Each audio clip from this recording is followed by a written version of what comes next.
They say a photograph captures a moment in time. But what if it also captures something that was never meant to be seen? My name is Elias, and I restore memories for a living. Old film, faded portraits, forgotten weddings.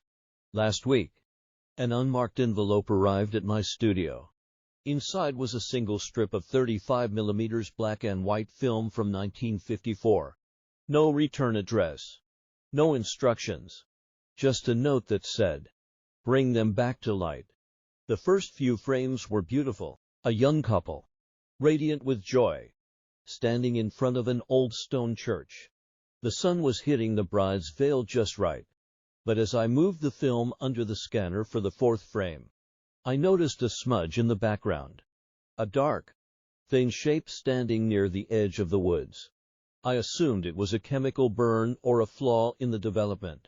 By the seventh frame, the shape had moved.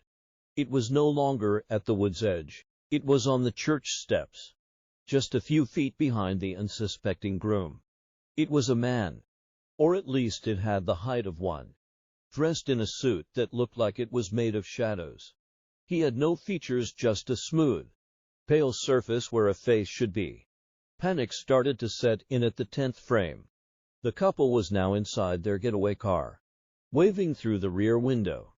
And there, sitting in the dark emptiness of the back seat between them, was the pale-faced man. His long, spindly fingers were resting on their shoulders. The bride wasn't smiling anymore. Her eyes were wide, staring at the camera as if she were screaming in silence. I reached the final frame, the 13th frame. The couple was gone. The car was empty, abandoned in the middle of a desolate road. The only thing left in the frame was the figure. He was standing directly in front of the lens, his pale, featureless face pressing against the glass of the camera. As I zoomed in, I realized it wasn't a photograph anymore. The grain of the film began to pulse. I could hear a faint, rhythmic scratching coming from my speakers, the sound of long fingernails dragging across a lens. I looked down at the film strip on my desk. The images were changing. The figure was turning its head, moving from the celluloid into the reflection of my monitor. I don't restore photos anymore, because now, when I close my eyes, I am the one standing in the woods.